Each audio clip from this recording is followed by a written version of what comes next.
दफा केस में फंसा देगा, जेल में बंद करे। तो हाँ, जो पितरों फिर से मेरी राम 1, बापे राम 2, नाना राम 3, दादा राम 4, और दादा राम 5। तूने किया कि थी?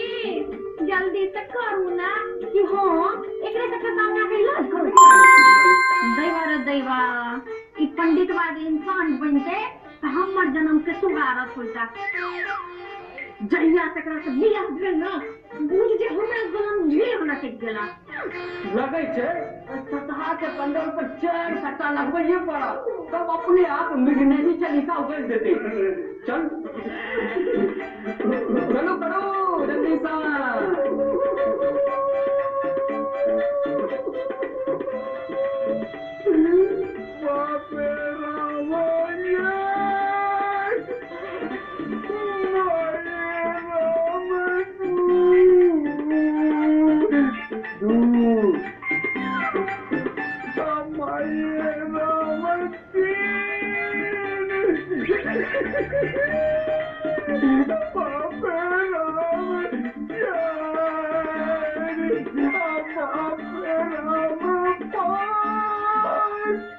बाबूजी,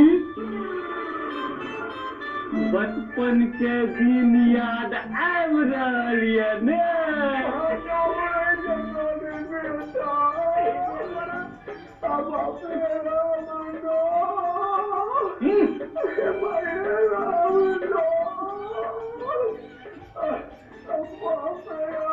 करत रहू अनैये करत रहू।